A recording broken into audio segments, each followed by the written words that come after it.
Hello दोस्तों, स्वागत है आपका एग्जाम वर्ल्ड में। और मैं हूं श्रीकांत और आज हम लोग पढ़ेंगे अगस्त 2022 के करंट अफेयर्स। ठीक है, ये क्रॉनिकल बुक का करंट अफेयर्स है अगस्त 2022 का। जो एक्स्ट्रा टॉपिक है प्रतियोगिता दर्पण में जो नहीं दिया गया है, उन टॉपिक को इस वीडियो में कवर किया गया है। पीडीएफ आपको दोनों ऐड कर कर एक पीडीएफ बनाया जाता है। जिस तरह से वो आपको लिंक डिस्क्रिप्शन में दिया गया है, आप वहाँ से जाकर डाउनलोड कर लें। और वीडियो देखना है तो डिस्क्रिप्शन में लिंक दिया हुआ है अगस्त का प्रतियोगिता दर्पण का, वो ज़रूर देखें। दोनों वीडियो देखने पर आपको ऑलमोस्ट सभी करंट अफेयर्स कवर हो जाएंगे। तो चलिए शुरू करते हैं करंट अफेयर्स क्रॉनिकल। शुरुआत करते हैं राष्ट्रीय घटनाक्रम से, जहाँ पहला है national e governance service delivery assessment. ठीक है, यानी कि राष्ट्रीय e governance service delivery assessment 2021 का ये दूसरा संस्करण जारी किया गया। देखा जाए तो नागरिकों को ऑनलाइन सेवा प्रदान करने के लिए राज्यों, केंद्र शासित प्रदेशों और केंद्रीय मंत्रालयों की प्रभावशीलता का आकलन के लिए यह रिपोर्ट तैयार किया गया है। इस रिपोर्ट में 7 क्षेत्र को कवर किया गया है: वित्त, श्रम और रोजगार, शिक्षा, स्थानीय शासन और उपयोगिता सेवाएं, समाज कल्याण, पर्यावरण और पर्यटन क्षेत्र। ये 7 क्षेत्र को इसमें कवर किया गया है। ठीक है, विभिन्न पोर्टल की रैंकिंग जो है वो केंद्र शासित प्रदेश में अगर देखें तो ये जम्मू कश्मीर जो है वो शीर्ष पर है। किस कैटेगरी में? केंद्र शासित प्रदेशों की कैटेगरी में। ठीक है, और ग्रुप ए श्रेणी में राज्यों में केरल 1 नंबर पे है, तमिलनाडु दूसरे नंबर पे और पंजाब तीसरे नंबर पे।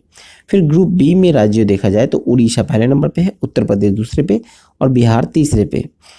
फिर उत्तर पूर्व का पहाड़ी क्षेत्र देखें तो उसमें आपको नागालैंड पहले स्थान पे है, मेघालय दूसरे स्थान पे और असम तीसरे स्थान पे। ठीक है, यह है national e governance service delivery assessment. चलिए नेक्स्ट देखें। नेक्स्ट टॉपिक है राज्य खाद्य सुरक्षा सूचकांक 2022। तो देखा जाए तो ये 7 जून 2022 को भारतीय खाद्य संरक्षा एवं मानक प्राधिकरण, जिसे कहते हैं एफएसएसएआई के चौथे जो राज्य खाद्य सुरक्षा सूचकांक है, मतलब 4th state food safety index जारी किया गया। तो देखा जाए तो इस सूचकांक में राज्य को 5 मापदंडों के आधार पर रैंकिंग प्रदान की गई। इसमें पहला है आपको मानव संसाधन और संस्थागत डाटा, दूसरा है अनुपालन, तीसरा है खाद्य परीक्षण सुविधा, चौथा है प्रशिक्षण और क्षमता निर्माण, 5वां है उपभोक्ता अधिकारिता। ठीक है, और यह सूचकांक जो है वो नागरिकों को सुनिश्चित एवं पौष्टिक भोजन उपलब्ध कराने में मदद करेगा। ठीक है, चलिए आगे देखें। सूचकांक में शीर्ष 5 बड़े राज्य अगर हम लोग देखें तो पहला है आपको तमिलनाडु, जो कि 1 रैंक पर है और इसका स्कोर है 82। दूसरा आता है गुजरात, दूसरे स्थान पे 77.5 इसका मान है। महाराष्ट्र है तीसरे स्थान पर। ठीक है, महाराष्ट्र तीसरे स्थान पर 70 मान इसका है। फिर हिमाचल प्रदेश है, हिमाचल प्रदेश में 4 है रैंकिंग, चौथा नंबर पे आता है हिमाचल प्रदेश और यह है 65.5 स्कोर। पश्चिम बंगाल और मध्य प्रदेश ये है 5वें स्थान पर और इसका स्कोर है 58.5। ठीक है, अब देखते हैं शीर्ष 3 छोटे राज्यों की रैंकिंग। जो टॉप 3 छोटे राज्य हैं उनकी रैंकिंग में अगर देखें तो पहला स्थान पर आता है गोवा। गोवा का स्कोर है 56 और मणिपुर का 44 जो कि दूसरे स्थान पर है। सिक्किम है तीसरे स्थान पर, इसका स्कोर है 40। ठीक है, अब देखते हैं शीर्ष 3 केंद्र शासित प्रदेश की रैंकिंग। जो केंद्र शासित प्रदेश है उसमें पहला स्थान है आपको जम्मू कश्मीर का, 68.5 स्कोर है। फिर दूसरा है दिल्ली, दिल्ली का स्कोर है 66 और चंडीगढ़, चंडीगढ़ का स्कोर है 58। नेक्स्ट है ब्लूमबर्ग बिलियनियर्स इंडेक्स 2022। तो एलन मस्क जो सीईओ है टेस्ला के, $227 बिलियन संपत्ति के साथ दुनिया के सबसे अमीर व्यक्ति बने हुए हैं। फिर आपको सूचकांक के अनुसार रिलायंस इंडस्ट्रीज जो है, जिसके अध्यक्ष और प्रबंधक निदेशक हैं मुकेश अंबानी, वो भारत के साथ एशिया के सबसे अमीर व्यक्ति हैं। ठीक है, सिर्फ भारत के नहीं बल्कि एशिया के सबसे अमीर व्यक्ति हैं। ठीक है, और वैश्विक अरबपतियों की सूची में, मतलब ओवरऑल दुनिया के जो अरबपति हैं उन दुनिया के अरबपतियों की सूची में देखें तो ये 8वें स्थान पे आते हैं। ठीक है, अंबानी की कुल संपत्ति है $99.7 बिलियन। उन्होंने 2022 में सिर्फ $9.69 बिलियन हैं सिर्फ जोड़े हैं। ठीक है, गौतम अडानी आते हैं 9वें स्थान पे वैश्विक स्कोर पे। ऑल ओवर इंडिया नहीं, ऑल ओवर वर्ल्ड का जो रैंकिंग देखेंगे तो गौतम अडानी 9वें स्थान पे हैं। अदानी समूह के अध्यक्ष हैं गौतम अडानी और इनका संपत्ति है 98.7 बिलियन डॉलर की। वैश्विक अरबपतियों में ये 9वां स्थान है इनका। चलिए नेक्स्ट देखिए। अब आते हैं सिप्री ईयरबुक रिपोर्ट पे, जो कि Stockholm International Peace Research Institute SIPRI का फुल फॉर्म हो गया, और इसका ईयरबुक 2022 का जारी हुआ है, जिसमें निष्कर्ष जो हथियारों, निरस्त्रीकरण और अंतर्राष्ट्रीय सुरक्षा की वर्तमान स्थिति की जांच करते हैं और जारी किए गए हैं। सिप्री ईयरबुक 2022 के अनुसार अगर देखें तो सबसे अधिक परमाणु हथियार किन के पास है, तो रूस के पास है। रूस के पास 5,977 परमाणु बम है। फिर दूसरे स्थान पे आता है आपको अमेरिका 5,428। तीसरे स्थान पे चीन है 350। फ्रांस के पास 290 परमाणु हथियार हैं और यूनाइटेड किंगडम के पास 225, पाकिस्तान के पास 165 और भारत के पास 160 देशों के पास जो है 160 परमाणु बम है। ठीक है, इसका गठन 1966 में हुआ था, जिसका मुख्यालय है स्वीडन के स्टॉकहोम में। ठीक है, चलिए नेक्स्ट देखें। नेक्स्ट है most valuable global brand report 2022। तो देखा जाए तो Kantar brand 2022 most valuable global brand report के अनुसार 4 भारतीय कंपनी 100 सबसे बड़े वैश्विक ब्रांड में शामिल हुई है। सूचकांक में अगर प्रथम 5 स्थान देखें तो पहले स्थान पे है एप्पल, जिसका ब्रांड वैल्यू है 947.1 बिलियन अमेरिकी डॉलर। दूसरे स्थान पे है गूगल, तीसरे पे अमेजॉन, चौथे पे माइक्रोसॉफ्ट और 5वें पे फेसबुक। अब देखते हैं जो भारतीय कंपनी है उसमें पहला है आपको 46वें स्थान पे है टीसीएस। टीसीएस जो है वो एशिया प्रशांत क्षेत्र के बाद दूसरा सबसे बड़ा ब्रांड है। फिर है एचडीएफसी 61वें स्थान पर, इन्फोसिस 64वें स्थान पर, एलआईसी 52वें स्थान पर। एलआईसी जो 52वें स्थान पर है उसमें 23 बिलियन अमेरिकी डॉलर ब्रांड वैल्यू है। ठीक है, चलिए नेक्स्ट देखें। नेक्स्ट टॉपिक है पहला लिक्विड मिरर टेलीस्कोप। तो देखा जाए तो उत्तराखंड के देवस्थल पहाड़ी के ऊपर देश का पहला लिक्विड मिरर टेलीस्कोप स्थापित किया गया है। इस टेलीस्कोप के विकास में भारत, बेल्जियम, कनाडा, पोलैंड और उज्बेकिस्तान देश में शामिल है। ठीक है, ये सभी देश मिलकर इस टेलीस्कोप को रेडी किए हैं। अब इसका जो पूर्ण पैमाना है उस पर वैज्ञानिक संचालन अक्टूबर 2022 में शुरू होगा। ठीक है, इसका पूर्ण पैमाने पर अगर स्टार्ट किया जाए तो इसका वैज्ञानिक संचालन जो है अक्टूबर 2022 में शुरू किया जाएगा। फिर इसका उपयोग जो है इसका उपयोग कर सुपरनोवा, गुरुत्वाकर्षण लेंस, अंतरिक्ष मलबे और क्षुद्र ग्रहों जैसे क्षणिक या परिवर्तनशील वस्तुओं की पहचान करने में मदद करेगी। साथ ही कई आकाशगंगा और अन्य खगोलीय स्रोतों का अवलोकन करना संभव हो जाएगा। देखा जाए तो यह टेलीस्कोप जो है खगोल विज्ञान के लिए कमीशन किया जाने वाला दुनिया का पहला लिक्विड मिरर टेलीस्कोप बन गया है। चलिए नेक्स्ट देखें। नेक्स्ट है बालिका पंचायत। 17 जून 2022 को बालिका पंचायत शुरू करने वाला गुजरात देश का पहला राज्य बन गया। बेटी बचाओ बेटी पढ़ाओ के तहत गुजरात सरकार की महिला एवं बाल विकास कल्याण विभाग की एक पहल है और बालिका पंचायत में संचालन जो है वो 11 से 21 वर्ष की आयु के वर्ग की बालिकाएं करती हैं। इसका जो उद्देश्य है वो लड़कियों को सामाजिक और राजनीतिक विकास को बढ़ावा देना और समाज से बाल विवाह, दहेज प्रथा जैसी जो कुरीतियां हैं उसको दूर करना। फिर नेक्स्ट है कि बालिका पंचायत में सदस्य को ग्राम पंचायत की तरह ही मनोनीत किया जाता है। ठीक है, चलिए नेक्स्ट देखें। अब आते हैं अंतर्राष्ट्रीय घटनाक्रम में, जहां पहला है कि चंद्रमा का एक नया व्यापक भूवैज्ञानिक मानचित्र। तो देखिए चीन के द्वारा चंद्रमा का एक नया व्यापक भूवैज्ञानिक मानचित्र जारी किया गया है, जो कि चंद्रमा का अब तक का सबसे विस्तृत नक्शा या मानचित्र है। ठीक है, इससे क्या होगा कि जो अनुसंधान होगा, अन्वेषण होगा या लैंडिंग साइट का जो चयन होगा वो महत्वपूर्ण योगदान ये देगा। चीनी वैज्ञानिकों ने चांग E5 प्रोजेक्ट नामक चंद्रमा अन्वेषण ब्यूरो के आंकड़ों के आधार पर उच्च रिजोल्यूशन स्थलाकृत मानचित्र बनाया है। ठीक है, कहने का मतलब ये है कि चीन के जो वैज्ञानिक हैं उन्होंने चांगी 5 प्रोजेक्ट के नाम से जो चीनी चंद्र अन्वेषण परियोजना था, उसके आंकड़ों के आधार पर उन्होंने एक हाई रेजोल्यूशन स्थलाकृति मानचित्र बनाया है। फिर देखिए तो चांगी 5 मिशन को 2020 में प्रक्षेपित किया गया था। ठीक है, चांगी 5 मिशन का नाम चंद्रमा की प्राचीन चीनी देवी पर नाम रखा गया है। नेक्स्ट है फ्रांस में यूपीआई भुगतान और रुपे कार्ड लॉन्च।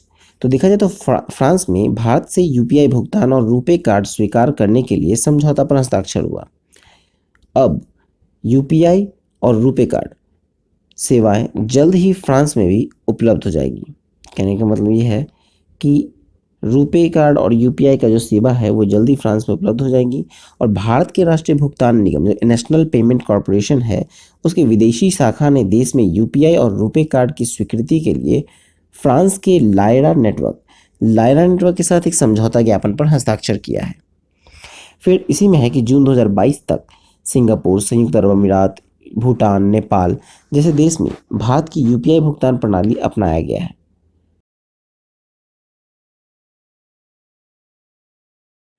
नेक्स्ट है पाउसन वायरस।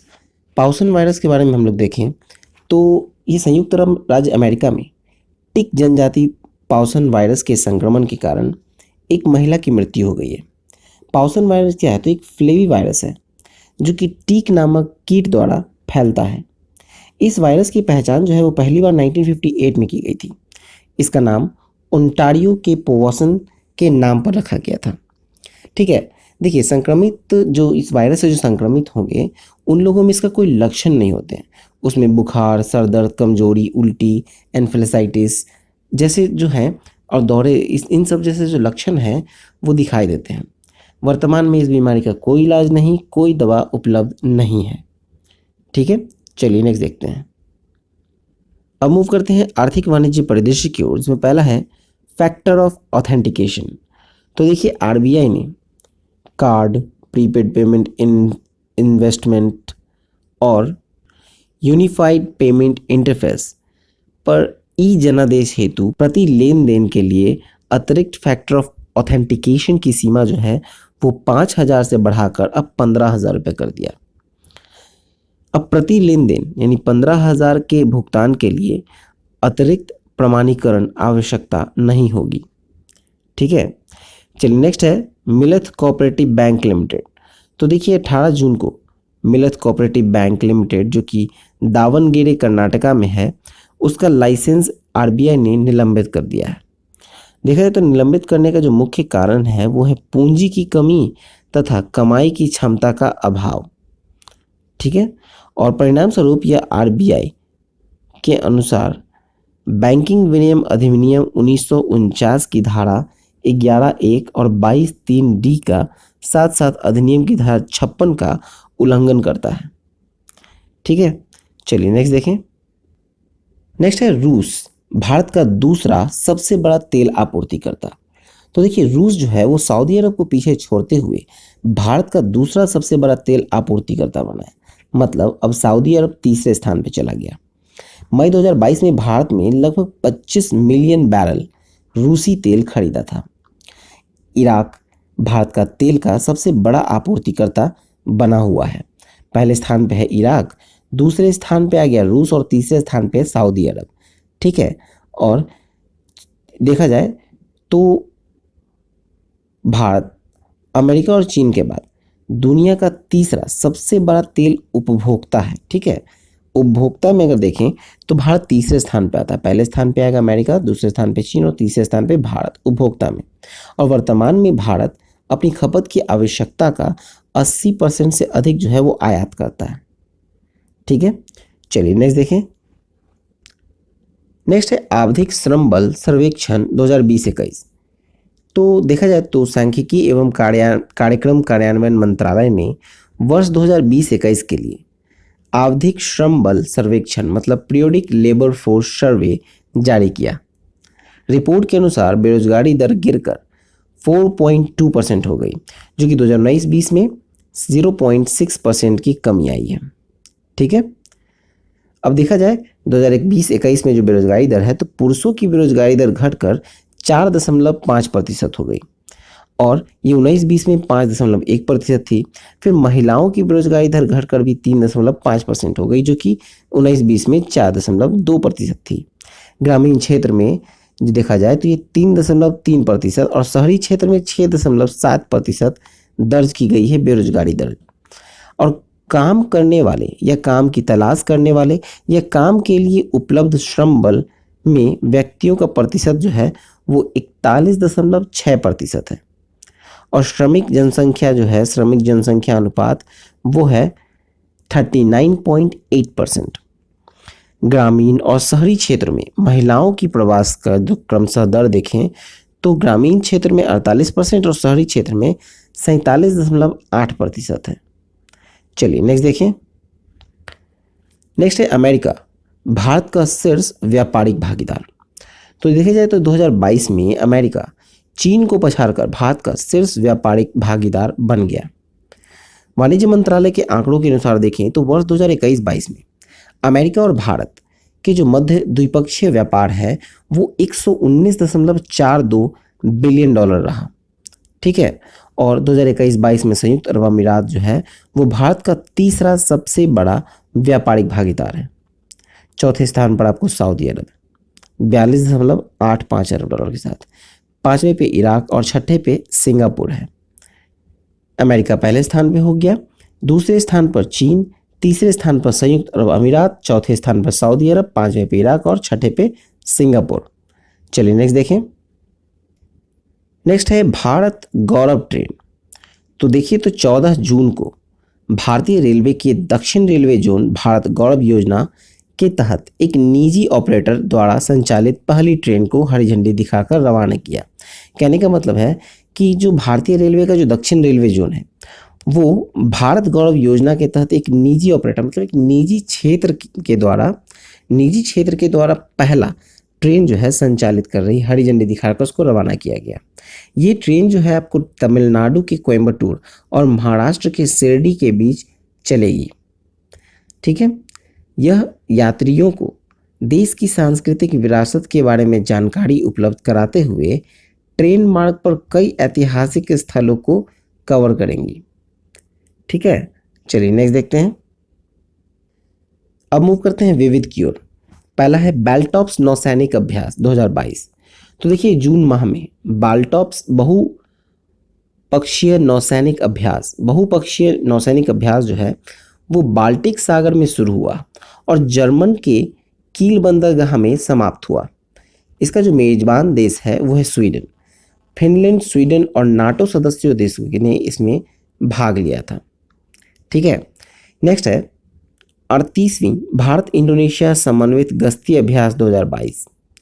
तो देखा जाए तो 13 जून से 24 जून तक इसके बीच में मध्य अंडमान सागर और मलक्का जलडमरू में अंडमान और निकोबार कमांड की जो भारतीय नौसेना और इंडोनेशियाई नौसेना के बीच 38वां भारत इंडोनेशिया समन्वित गश्ती, ठीक है, यानी इंडो कॉर्पैट अभ्यास का आयोजन किया गया। ठीक है। चलिए नेक्स्ट देखें। नेक्स्ट है बोंगो सागर 2022 अभ्यास, इसका तीसरा संस्करण। देखिए तो 24 मई को भारतीय नौसेना और बांग्लादेश की नौसेना के बीच एक द्विपक्षीय अभ्यास हुआ, इसका नाम था बोंगो सागर और ये तीसरा संस्करण था। आयोजन का स्थल देखें तो था पोर्ट मोंगला जो कि बांग्लादेश में है। इसका जो उद्देश्य है वो है दोनों देशों की नौसेनाओं के बीच समुद्री अभ्यासों और जंगी कार्रवाई के व्यापक स्पेक्ट्रम में संचालन के माध्यम से उच्च स्तर की पारस्परिकता मतलब हाई डिग्री इंटर ऑपरेटेबिलिटी और संयुक्त परिचालन कौशल यानी ऑपरेशन स्किल्स विकसित करना है। ठीक है। चलिए नेक्स्ट देखें। नेक्स्ट है संप्रीति एक्सरसाइज 2022। संप्रीति एक्स जो है ये 5 से 16 जून को भारत बांग्लादेश के मध्य बांग्लादेश के जसोर सैन्य स्टेशन में संयुक्त सैन्य स्टेशन प्रशिक्षण अभ्यास संप्रीति एक्स का आयोजित किया गया। भारतीय दल के प्रतिनिधित्व डोगरा रेजिमेंट की एक बटालियन के द्वारा किया गया। संप्रीति है, ठीक है, संप्रीति होगा। संप्रीति अभ्यास द्विपक्षीय रक्षा सहयोग को बढ़ावा देता है जो दोनों देशों द्वारा बारी बारी से आयोजित किया जाता है, जिसका उद्देश्य है दोनों सेनाओं के बीच अंततः क्रियाशीलता और सहयोग की पहलुओं को मजबूत और व्यापक बनाना है। ठीक है, चलिए नेक्स्ट देखते हैं। अब मूव करते हैं पुरस्कार सम्मान में, जहाँ पहला है 75वां कांस फिल्म महोत्सव। तो देखा जाए तो कांस फिल्म महोत्सव का जो विजेता सूची है उसमें पाम डी और पुरस्कार जो दिया गया है वो दिया गया है ट्रायंगल ऑफ सैडनेस को, जिसके निर्देशक हैं रूबेन ओसलुंद। सर्वश्रेष्ठ निर्देशक हैं पार्क चान वुक। फिल्म है डिसीजन टू लीव। सर्वश्रेष्ठ अभिनेता चुने गए हैं सांग कांग हो, जो फिल्म है ब्रोकर के लिए। सर्वश्रेष्ठ अभिनेत्री चुनी गई है जर अमीर इब्राहिमी। फिल्म का नाम है होली स्पाइडर। ठीक है, होली स्पाइडर मूवी के लिए चुनी गई है। सर्वश्रेष्ठ पटकथा है Tariq Saleh, boy from heaven movie के लिए है। ठीक है, जूरी विशेष पुरस्कार में दिया गया है तोरी और लोकिता को। चलिए नेक्स्ट देखें। नेक्स्ट है फिक्शन के लिए महिला पुरस्कार। तो देखा जाए तो विजेता है रूथ ओजेकी, जो कि यूएस कनाडाई लेखक हैं, फिल्म निर्माता और जैन बौद्ध पुजारी हैं। ठीक है, इनकी उपन्यास है the book form and emptiness. इसके लिए इनको पुरस्कार राशि दिया गया है 30,000 पाउंड, जो कि लगभग $36,000 के बराबर है। ये उपन्यास एक 13 वर्षीय लड़के की कहानी बताता है जो अपने पिता की दुखद मृत्यु के बाद उससे बात करने वाली वस्तुओं की आवाज़ें सुनना शुरू कर देता है। ठीक है, चलिए नेक्स्ट देखें। अब मूव करते हैं नियुक्तियों की ओर, जिसमें पहला है white house office of science and technology policy के प्रमुख के रूप में नामित हुए हैं। तो ये हुए हैं आरती प्रभाकर। फिर नेक्स्ट है संयुक्त राष्ट्र ग्लोबल कॉम्पैक्ट यानी यूएनजीसी द्वारा जल प्रबंधन के लिए ग्लोबल एसडीजी पायोनियर के रूप में मान्यता प्राप्त करने वाले पहले भारतीय कौन बने? तो ये बने हैं रामकृष्ण मुक्कावेली। ठीक है, फिर नेक्स्ट है cellular operators association of India. Association का नया अध्यक्ष कौन नियुक्त हुए हैं? तो ये हुए हैं प्रमोद के मित्तल और रिलायंस जियो इन्फोकॉम के ये अध्यक्ष हैं। ठीक है, फिर नेक्स्ट है अंतर्राष्ट्रीय क्रिकेटर्स एसोसिएशन की पहली महिला अध्यक्ष कौन बनी? तो ये बनी है लीसा स्टालेकर। चलिए आगे देखें। अब मूव करेंगे निधन की ओर, जिसमें पहला है स्वतंत्रता सेनानी अंजलाई पोनुसामी। अंजलाई पोनुसामी। तो देखा जाए तो इंडियन नेशनल आर्मी के वयोवृद्ध स्वतंत्रता सेनानी जिनका 102 वर्ष की आयु में निधन हुआ, ये 1943 में आईएनए की महिला रेजिमेंट झांसी की रानी में शामिल हुई थी। ठीक है, फिर नेक्स्ट है भजन सोपोरी। भजन सोपोरी जो है वो पद्मश्री पुरस्कार से सम्मानित प्रसिद्ध संतूर वादक भजन सोपोरी का 73 वर्ष की आयु में निधन हो गया। फिर नेक्स्ट है प्रोफेसर गोपीचंद नारंग। गोपीचंद नारंग का देखें तो प्रसिद्ध उर्दू विद्वान, भाषाविद, साहित्य आलोचक और साहित्य अकादमी के पूर्व अध्यक्ष प्रोफेसर गोपीचंद नारंग का 91 वर्ष की आयु में निधन हो गया। फिर नेक्स्ट है राधा मोहन। ये पर्यावरणविद और अर्थशास्त्री प्रोफेसर हैं राधा मोहन, जिनका 78 वर्ष की आयु में निधन हो गया। चलिए नेक्स्ट देखें। निधन में आगे है हरिचंद, 2 बार ओलंपियन और 2 बार एशियाई खेलों में स्वर्ण पदक विजेता, लंबी दूरी के दौर के महान खिलाड़ी हरिचंद का 69 वर्ष की आयु में निधन हो गया। फिर नेक्स्ट है डॉक्टर वी कृष्णमूर्ति। ये Bharat heavy electricals limited, steel authority of India और मारुति सुजुकी जैसे सार्वजनिक क्षेत्र के उपक्रमों के पूर्व अध्यक्ष हैं, जिनका निधन हो गया। ठीक है, चलिए नेक्स्ट देखें। अब आते हैं पुस्तकों की ओर, जिसमें पहला है business of sports, the winning formula for success. इसके लेखक हैं विनीत कार्निक। फिर नेक्स्ट है अष्टांग योग। अष्टांग योगा जो है इसके लेखक है डॉक्टर सोनू फोगाट। फिर नेक्स्ट है Indian constitution, the untold story. इसके लेखक हैं राम बहादुर राय। फिर नेक्स्ट है bitter orange tree. Bitter orange tree के लेखक हैं जोखा अलहार्थी। फिर नेक्स्ट है Azad Nagar, the story of a 21st century slave revolt, यानी कि आज़ाद नगर 21वीं सदी के गुलाम विद्रोह की कहानी। इसके लेखक हैं लॉरा टी मर्फी। ठीक है, फिर नेक्स्ट है नेता, राजनेता, नागरिक, मतलब लीडर्स, पॉलिटिशियंस एंड सिटीजन्स। इस पुस्तक के लेखक हैं रशीद किदवई। आगे देखें, आगे है in the language of remembering the inheritance of partition. इसके लेखक हैं आंचल मल्होत्रा। फिर नेक्स्ट है the power of the ballot, travel and triumph in the elections. तो इसके लेखक हैं सुनील अरोड़ा। फिर नेक्स्ट है the struggle for police reforms in India, मतलब भारत में पुलिस सुधार के लिए संघर्ष, हिंदी में। तो इसके लेखक हैं प्रकाश सिंह। फिर नेक्स्ट है अपने दिल की सुनो, London adventure, listen to your heart, the London adventure. इसके लेखक हैं रस्किन बॉन्ड। चलिए नेक्स्ट देखें। नेक्स्ट टॉपिक है खेलकूद।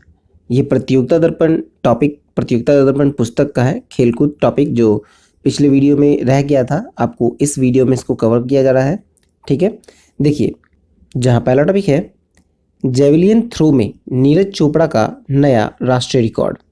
तो देखिए, नीरज चोपड़ा ने टुर्कू फिनलैंड में एक एथलीट मीट में 89.30 मीटर की दूरी तक भाला फेंककर एक नया राष्ट्रीय रिकॉर्ड स्थापित किया। इसने अपना ही रिकॉर्ड तोड़कर एक नया राष्ट्रीय रिकॉर्ड बनाया है और नीरज चोपड़ा इस स्पर्धा में रजत पदक जीत सके हैं। जो स्वर्ण पदक विजेता हैं वो है ओलिवर हेलेंडर। इन्होंने 89.83 मीटर भाला फेंका और ये फिनलैंड के हैं। ठीक है, चलिए नेक्स्ट है US open golf 2022। US open जो गोल्फ का है 2022 में, उसमें विजेता है मैट फिट्जपैट्रिक, ये इंग्लैंड के हैं। यहाँ दूसरा स्थान रहा विल जेलाटोरिस का, जो कि अमेरिका के हैं, और तीसरा स्थान है स्कॉटी सैफलर का, जो कि अमेरिका के हैं। चलिए आगे देखें। नेक्स्ट है इंडोनेशियाई ओपन बैडमिंटन 2022। तो ये 14 से 19 जून 2022 को जकार्ता में संपन्न हुआ। इंडोनेशिया ओपन बैडमिंटन 2022 जो है, जो 14 से 19 जून को हुआ जकार्ता में, उसमें पुरुष एकल में विजेता हैं उप विजेता है झाओ जुनपेंग, जो कि चीन के हैं। महिला एकल में विजेता है ताई तजिउइंग, चीनी ताइपे के, और उप विजेता है वांग झीई, चीन के। पुरुष युगल में विजेता हैं लिू यूचेन एवं ओ सुआनी, दोनों चीन के हैं। उप विजेता है चोई सोल गियू और किम वोन हो, दोनों दक्षिण कोरिया के हैं। महिला युगल में देखें तो विजेता है नामी मत्सुयामा एवं चिहारू सीदा, ये दोनों जापान के हैं। और उप विजेता हैं यूकी फुकुशिमा एवं साइका हिरोता, दोनों जापान के हैं। मिश्रित युगल में देखें तो विजेता है झेंग सिवेई एवं हुआंग याकयोंग, दोनों चीन के हैं। ठीक है, और उप विजेता है यूता वातानाबे एवं अरीशा हिगासिनो, दोनों जापान के हैं। चलिए नेक्स्ट देखें। नेक्स्ट है भारत श्रीलंका महिला T20 श्रृंखला 2022।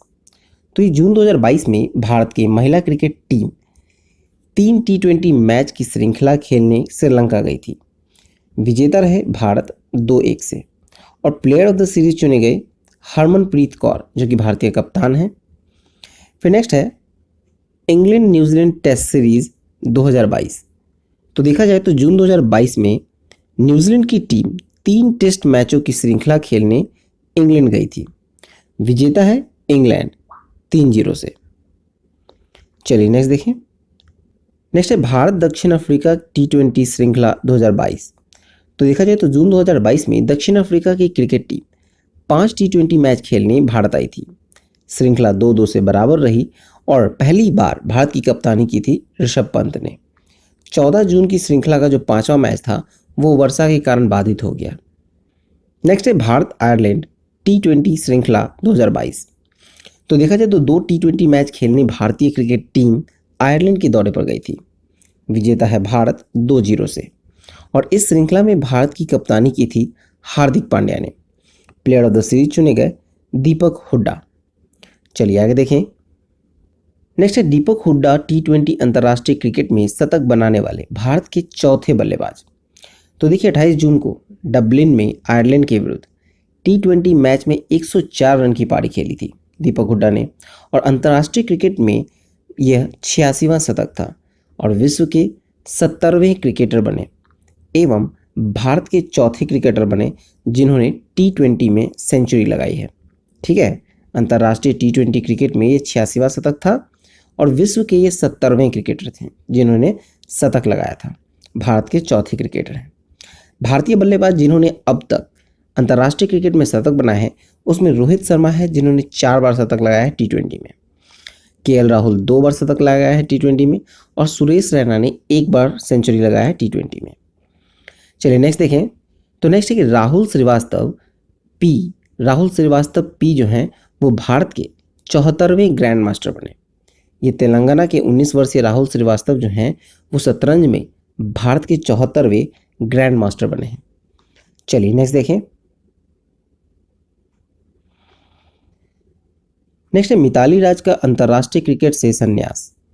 तो देखा जाए तो 8 जून को भारतीय महिला क्रिकेटर मिताली राज ने क्रिकेट से संन्यास की घोषणा की है। 26 जून 1999 को 17 वर्ष की आयु में आयरलैंड के विरुद्ध एक दिवसीय मैच से अंतर्राष्ट्रीय क्रिकेट के करियर की शुरुआत की थी। मिताली राज अंतर्राष्ट्रीय क्रिकेट करियर में टेस्ट में कुल 12 मैच खेले, 1 शतक, उच्चतम स्कोर रहा इनका 214 और कुल रन इन्होंने लगाए 699। फिर एक दिवसीय मैच इन्होंने 232 मैच खेले, 7 शतक, कुल 7805 रन अंतर्राष्ट्रीय एक दिवसीय में ये सर्वाधिक है। फिर T20 मैच इन्होंने 89 मैच खेले, उच्चतम स्कोर रहा 97 और कुल 2364 रन इन्होंने बनाए हैं T20 में। 2003 में इन्हें अर्जुन पुरस्कार, 2015 में पद्मश्री और 2021 में इन्हें खेल रत्न पुरस्कार से सम्मानित किया गया। 2017 में Wisden leading women cricketer of the year भी इन्हें घोषित किया गया। ठीक है, ये मिताली राज है जिन्होंने क्रिकेट के सभी प्रारूप से संन्यास ले लिया। चलिए नेक्स्ट देखें, नेक्स्ट है रणजी ट्रॉफी 2021-22 मध्य प्रदेश पहली बार विजेता। तो देखा जाए तो 17 फरवरी से 26 जून तक 38 टीमों के बीच 65 मैच खेले गए। विजेता रहा मध्य प्रदेश, पहली बार विजेता रहा मध्य प्रदेश और उप विजेता जो मुंबई है वो 41 बार जीत चुका था। ठीक है, लेकिन इस बार हार चुका है और इस बार मध्य प्रदेश ने रणजी ट्रॉफी जीत ली। फिर इस सत्र में सर्वाधिक रन जो है वो सरफराज खान ने बनाया, 982 रन इन्होंने बनाया पूरे सीरीज में और ये मुंबई की ओर से खेलते हैं। इस सत्र में सर्वाधिक विकेट लेने वाले थे शम्स मुलानी, 45 विकेट इन्होंने लिए, ये भी मुंबई से है। चलिए नेक्स्ट है कि टेस्ट क्रिकेट में एक ओवर में सर्वाधिक 29 रन बनाने का जसप्रीत बुमराह का विश्व रिकॉर्ड।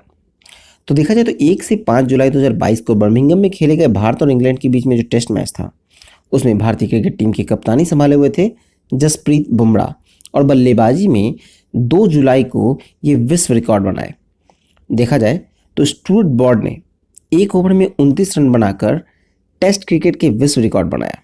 ठीक है, स्टुअर्ट ब्रॉड के एक ओवर में जसप्रीत बुमराह ने 29 रन बनाए। इस ओवर में कुल 35 रन बने थे जिसमें से 6 अतिरिक्त था और बल्ले से 29 रन बनाए थे। ठीक है, चलिए नेक्स्ट देखते हैं। नेक्स्ट है हॉकी एशिया कप 2022 भारत को कांस्य पदक। तो देखा जाए तो जून 2022 में 11वां Hero Asia cup hockey tournament Indonesia में जकार्ता में संपन्न हुआ। इस हॉकी एशिया कप 2022 का जो विजेता है वो है दक्षिण कोरिया, 2-1 से विजय रहा और इसने 5 बार यह टूर्नामेंट मतलब हॉकी एशिया कप टूर्नामेंट जो है दक्षिण कोरिया ने जीता है। उप विजेता है मलेशिया। चलिए नेक्स्ट है क्वींस क्लब टेनिस चैंपियनशिप 2022। तो देखा जाए तो 13 से 19 जून को 119वीं Queen's club tennis championship London में संपन्न हुआ। एकल विजेता है मार्टिनियो बारेटिनी जो कि इटली के हैं। उप विजेता है फिलिप क्राजिनोविक सर्बिया के। युगल में देखा जाए तो निकोला मैक्टिक और मेट पैविक ये क्रोएशिया के हैं जो विजेता रहे और उप विजेता में है लॉयड ग्लासपुल ब्रिटेन के और हैरी हेलियोवाड़ा ये है उप विजेता। ठीक है, चलिए नेक्स्ट देखते हैं। नेक्स्ट है जर्मन ओपन 2022। ये 13 से 19 जून को बर्लिन यानी बर्लिन जो जर्मनी में है महिलाओं की जर्मन ओपन टेनिस टूर्नामेंट संपन्न हुआ। विजेता है महिला एकल में ओन्स जेबियोर जो कि ट्यूनीशिया के हैं। उप विजेता है बेलिंडा बेंसिक जो कि स्विट्जरलैंड के हैं। फिर युगल में देखें, महिला युगल में तो स्टॉर्म सैंडर्स ऑस्ट्रेलिया के और कैटरीना सिमियाकोवा चेक गणराज्य के हैं जो विजेता रहे। नेक्स्ट है मालोर्का चैंपियनशिप 2022। तो देखा जाए तो ये 20 से 26 जून को 2022 को स्पेन में सांता पोंसा में पुरुषों का टेनिस टूर्नामेंट संपन्न हुआ। विजेता हैं एकल में स्टेफानोस सित्सिपास जो कि ग्रीस के हैं। उप विजेता है रॉबर्टो ब्यूटिस्टा आगुट स्पेन के। युगल में देखें तो राफेल माटोस ब्राज़ील के और डेविड वेगा हर्नांडेज स्पेन के, ये विजेता रहे। चलिए नेक्स्ट देखें। नेक्स्ट है फ्रांसीसी ओपन 2022। फ्रांसीसी ओपन 2022 जो है वो 22 मई से 5 जून 2022 को पेरिस में खेला गया और इसमें जो एकल में विजेता हैं वो है राफेल नडाल स्पेन के और उप विजेता रहे कैस्पर रूड नॉर्वे के। महिला एकल में विजेता है ईगा सियाटेक पोलैंड के, उप विजेता है कोको गॉफ अमेरिका के। ठीक है, चलिए इसको पीडीएफ में दे देंगे। ठीक है, चलिए नेक्स्ट देखें। नेक्स्ट है फीफा विश्व कप 2022 के मुख्य दौर में पहुंची 32 टीमें। 21 नवंबर से 18 दिसंबर 2022 को वर्ष 2022 के 22वें फीफा विश्व कप का आयोजन कतर की मेजबानी में होना है। ठीक है, और देखा जाए तो इसमें 5 फुटबॉल परिसंघों की कुल 32 टीम इसमें भाग लेंगी। शुभंकर होगा लाइव, और लाइव जो है वो एक अरबी भाषा का शब्द है जिसका अर्थ है विशेष गुण और क्षमता वाला खिलाड़ी। 28 दिनों में कुल 64 मैच खेले जाएंगे और अगला फीफा विश्व कप जो होगा वो होगा 2026 में, जो कि अमेरिका, कनाडा और मैक्सिको में होगा। ठीक है, चलिए नेक्स्ट देखें। नेक्स्ट है फार्मूला 1 रेस। तो फार्मूला 1 रेस में देखा जाए तो अजरबैजान ग्रैंड प्री, ये एम वर्स्टापेन जो रेडबुल के हैं वो विजेता रहे, उप विजेता भी रेडबुल के ही हैं एस पेरेज। फिर कैनेडियन ग्रैंड प्री, ये एम वर्स्टापेन इसमें भी विजेता है रेडबुल के, और सीसेन जूनियर गिलेज विलेनेव ये फरारी के हैं जो उप विजेता रहे। नेक्स्ट है खेलो इंडिया युवा खेलों में हरियाणा का पहला और महाराष्ट्र का दूसरा स्थान।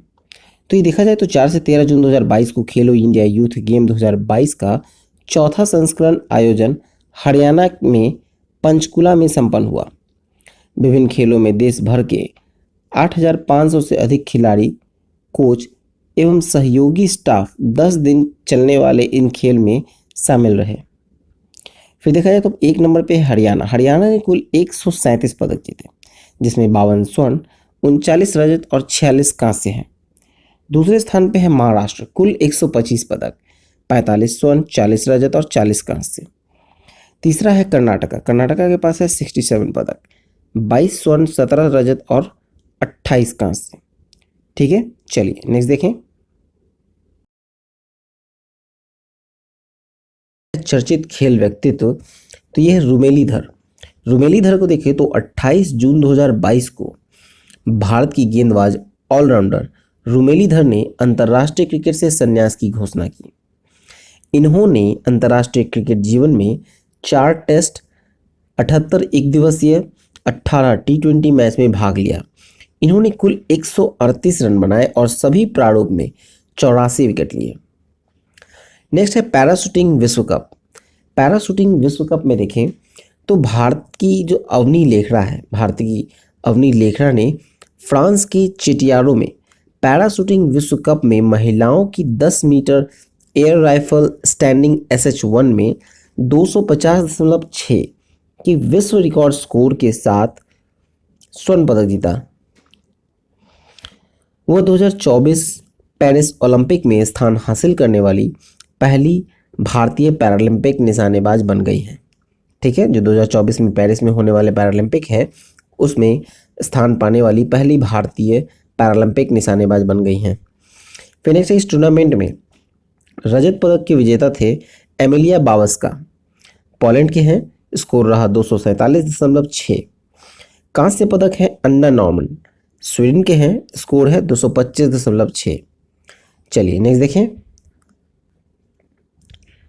नेक्स्ट है बुलत तुर्ली खानोव कप कुश्ती का। बुलत तुर्ली खानोव कप कुश्ती में देखें तो ये कजाकिस्तान के अलमाटी में आयोजित हुआ। भारत का इसमें दूसरा स्थान रहा, जिसमें भारत 6 स्वर्ण, 1 रजत और 5 कांस्य के साथ कुल 12 पदक जीते हैं। इस प्रतियोगिता में ईरान ने सर्वाधिक पदक 14 जीतकर प्रथम स्थान हासिल किया। भारतीय पदक विजेता देखें तो इसमें गोल्ड में आपको सरिता मोड़ 59 किलोग्राम की कैटेगरी में, मनीषा 65 किलोग्राम कैटेगरी में, Mansi Ahlawat 57 kilogram, Sakshi Malik 62 kilogram category, Divya Kakran 68 kilogram category, Aman Sehrawat 57 kilogram category, ये गोल्ड विजेता है। रजत में बिपाशा है 72 किलोग्राम की कैटेगरी में। कांस्य में 5 हैं, पूजा सिहाग 76 किलोग्राम कैटेगरी में, Sushma Shokeen 55 kilogram category, Bajrang Punia 65 kilogram category, Mohit Grewal 125 kilogram और नीरज 63 किलोग्राम कैटेगरी में कांस्य पदक विजेता है। ठीक है, चलिए नेक्स्ट देखें। नेक्स्ट है अंडर 17 एशियाई चैंपियनशिप कुश्ती में।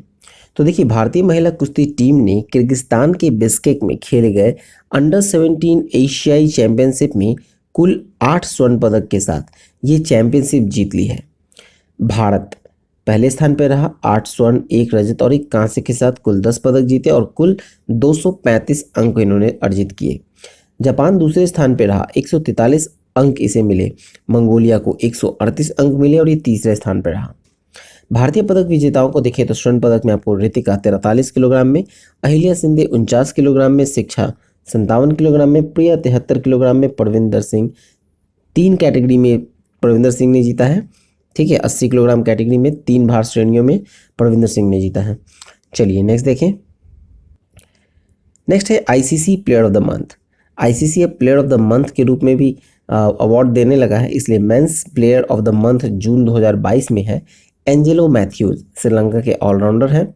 फिर women's player of the month June 2022 चुनी गई हैं तूबा हसन, जो कि पाकिस्तान की स्पिनर है। चलिए नेक्स्ट देखें। अब आते हैं दिवस में। 1 जून को मनाया गया विश्व दुग्ध दिवस। विश्व दुग्ध दिवस जो है इसका विषय था डेयरी नेट जीरो। फिर 3 जून को मनाया गया विश्व साइकिल दिवस। 5 जून को मनाया गया है विश्व पर्यावरण दिवस, जिसका थीम है केवल एक पृथ्वी, ओनली वन अर्थ। 7 जून को मनाया गया है विश्व खाद्य सुरक्षा दिवस, मतलब सुरक्षित भोजन बेहतर स्वास्थ्य, safer food better health.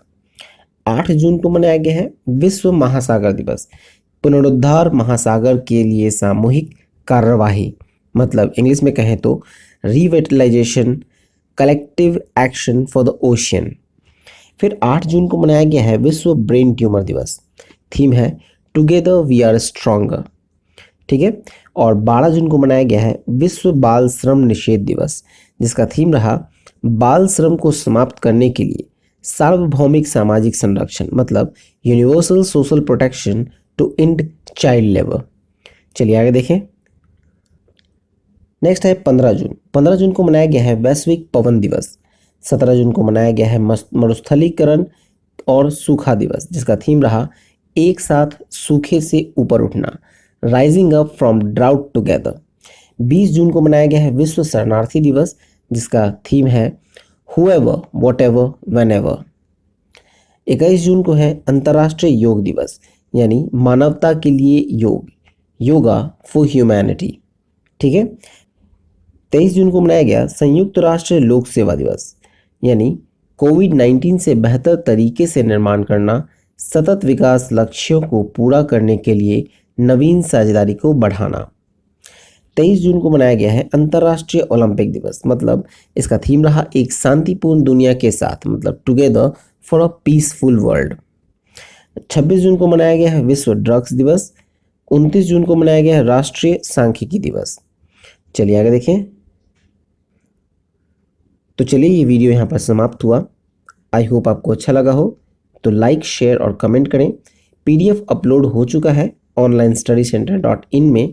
PDF section से आप पीडीएफ डाउनलोड कर सकते हैं, या फिर टेलीग्राम पे लिंक दिया गया है, वहाँ से आप डाउनलोड कर सकते हैं। ठीक है, मिलते हैं नेक्स्ट वीडियो में। तब तक के लिए thank you for watching exam world.